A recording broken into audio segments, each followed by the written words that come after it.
بسم اللہ الرحمن الرحیم۔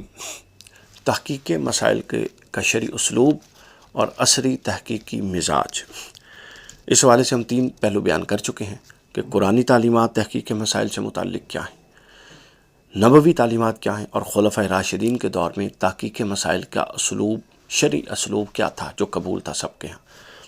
اب اس کے بعد درجہ بدرجہ چلیں تو اگلا دور آتا ہے ائمہ اربعہ کا، جن مذاہب اربعہ جنہوں نے بنائے اور جن کی بنیاد پہ پھر آگے مذاہب اربعہ کا فروغ ملا۔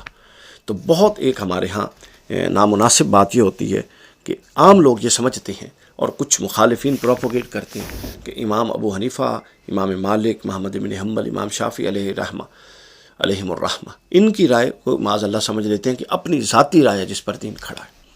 تو لہٰذا سمجھ لیجئے اب ائمہ اربعہ کے نزدیک تحقیق کے مسائل کا شرعی اسلوب کیا تھا، اور اب اس کلپ میں ہم امام اعظم ابو حنیفہ کا جو تحقیق کے مسائل میں شرعی اسلوب ہے وہ بیان کریں گے۔ اسی امام اعظم ابو حنیفہ بھی بالکل اسی طریقے اپنا فقہی مذہب اور اسی طریقے استدلال و استنباط پر کار بند تھے جس کو پہلے بیان کیا گیا۔ امام اعظم فرماتے ہیں کہ میرا طریقہ اجتہاد اور فقہی مذہب یہ ہے کہ میں سب سے پہلے مسئلے کو کتاب اللہ میں دیکھتا ہوں، اگر اس میں نہ پاؤں تو سنت رسول اللہ میں دیکھتا ہوں۔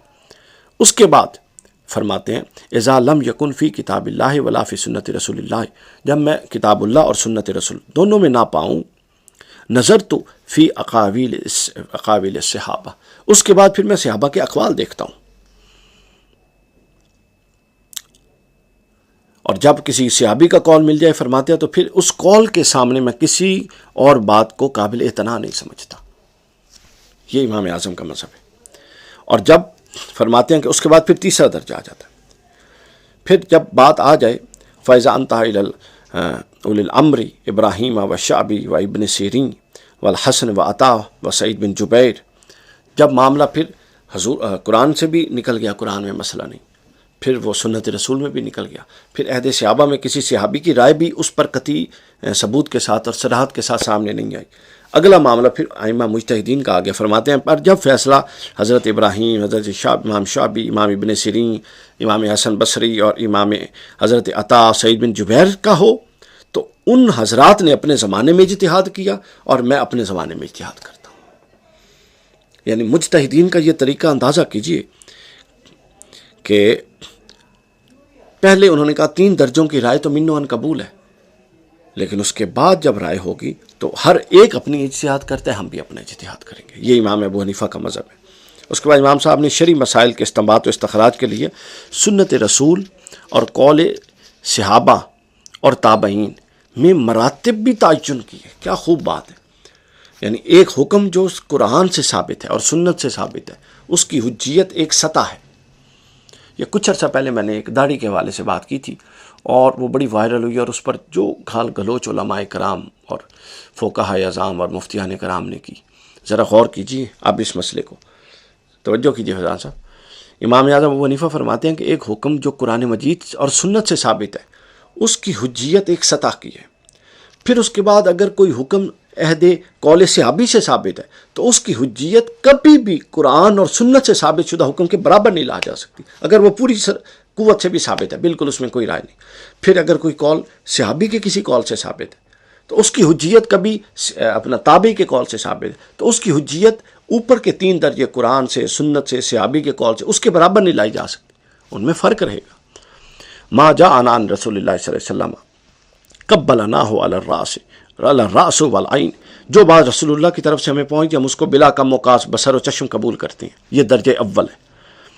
ما جاءنا عن اصحابہ رحمہ اللہ، پھر جو رسول اللہ کے صحابہ کی طرف سے ہمیں پہنچتی ہے، اخترنا منہ، تو ہم ان میں سے کسی کو اختیار کر لیتے ہیں۔ کئی آراء آتی ہیں نا، اب ہر مسئلے پر تمام صحابہ کا اجماع تو نہیں ہے، مختلف آراء ہیں، آتی ہے تو ہم اس میں اختیار کر دیتے ہیں۔ وَلَمْ تُخْرِجْ عَنْ أَقْوَالِهِمْ، تو ہم ان کی رائے کوشش کرتے ہیں ان کی رائے سے باہر نہیں نکلتے۔ وَمَا جَاءَنَا عَنِ التَّابِعِينَ فَهُوَ رِجَالٌ وَنَحْنُ رِجَالٌ، اور جب معاملہ تابعین پر آ جاتا ہے تو فرماتے ہیں کہ وہ بھی انسان تھے، ہم بھی انسان ہیں، وہ بھی اجتہاد کرتے تھے، ہم بھی اجتہاد کرتے ہیں۔ تو گویا اس قول میں جو امام اعظم ابو حنیفہ کا ہے، جس کو ابو یوسف موسیٰ نے محاضرات فی تاریخ الفقہ الاسلامی کی 3 جلد صفحہ نمبر 63 پر بیان کیا، تو اس میں 2 درجے بیان ہوئے۔ اول درجہ انہوں نے صراط کر دی. اول درجہ کیا ہے؟ جو قرآن اور سنت رسول سے ہے، اور جو کسی صحابی جو قرآن اور سنت سے ہے وہ بالکل قطعی قبول. پھر دوسرا درجہ جو صحابہ کے مختلف اقوال ہیں ان میں سے کسی ایک کو ترجیح دے کے قبول کرنا. اور پھر تیسرا درجہ یہ ہے جو ائمہ محدثین کی آراء ہے، جس رائے کو قرآن و سنت کے قریب تر سمجھیں گے اس کو قبول کر دیں گے، نہیں سمجھیں گے تو نئی رائے قائم کر لیں گے. یہ ہے انداز جو ہمیں اوپر سے وراثت میں ملا ہے، لیکن اب پتہ نہیں ہمارے اس انداز کو کیا ہو گیا. کچھ عرصہ پہلے میں ایک صاحب سے بات کر رہا تھا تو وہ کہتے ہیں اگر آپ حنفی ہیں تو آپ امام ابو حنیفہ کا قول دیں، قرآن کو چھوڑ دیں، قرآن کو چھوڑیں، قرآن کو وہ سمجھ گئے ہیں جتنا سمجھنا تھا. یہ حال ہے. مذکورہ بالا عبارت سے ہم جو نتائج اخذ کر سکتے ہیں وہ جو حضور شیخ الاسلام نے کیے وہ سن لیں. فرماتے ہیں کہ مذہبی امام ابو حنیفہ کے مطابق حضور علیہ الصلوۃ والسلام سے صحیح طور پر ثابت شدہ حکم سے شریعت میں گریز کی کوئی گنجائش نہیں، کوئی گنجائش نہیں. اگر حضور سے کوئی شے صحیح سے ثابت ہو جائے تو اس کے بعد مد مقابل جو امام صاحب کا قول ہے اس کی کوئی حیثیت نہیں رہے گی. یہی آپ کے اس ارشاد سے بھی واضح ہوتا ہے. حضور امام اعظم نے خود فرمایا تھا کہ جب کوئی حدیث سامنے آ جائے صحیح حدیث تو وہ فہو مذہبی، وہ میرا مذہب ہے بس. پھر آگے فرماتے ہیں کہ صحابہ کرام کے مختلف اقوال، فتاوی اور اجتہادات میں سے کسی موقف کو بھی بوجوہ اپنایا جا سکتا ہے.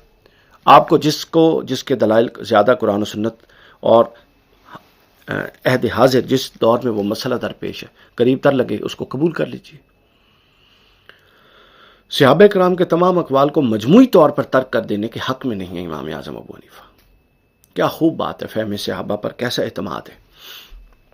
آگے تیسری بات فرماتے ہیں تابعین یا ان کے بعد کے اقوال اور اجتہادات سے اہل علم کسی دلیل شرعی کی بنیاد پر اختلاف کر سکتے ہیں. قرآن سنت ہو گیا، اس کے بعد عہد صحابہ میں ترجیح کی بات اقوال صحابہ میں ترجیح کی بات کر دی. پھر تابعین کے اقوال سے ترجیح کو ہٹ کے ان سے اختلاف کی بھی بات کر دی. بات قبول بھی ہو سکتی ہے، بات سے اختلاف بھی کیا جا سکتا ہے بر بنیاد دلیل. تو گویا یہ اب خلاصہ ہو گیا کہ قرآن مجید کے بعد سنت رسول اللہ کی حجیت مطلقہ کا تصور یہ امام اعظم نے دیا، اور یہی باقی ائمہ ثلاثہ کے ہاں بھی پایا جاتا ہے. تو لہٰذا اب جو ہمارے حنفی بھائی ہیں وہ اس بات کو ذہن میں رکھ لیں کہ امام صاحب کے نزدیک اگر امام صاحب کا یہ قول ہے کہ اگر حدیث صحیح کہیں سے مل جائے فہو مذہبی، تو کیا قرآن کی آیت کے بارے میں ان کا یہ قول نہیں ہوگا کہ کہیں آیت صراحت کے ساتھ کوئی حکم بیان کر دے تو وہ میرا مذہب ہے.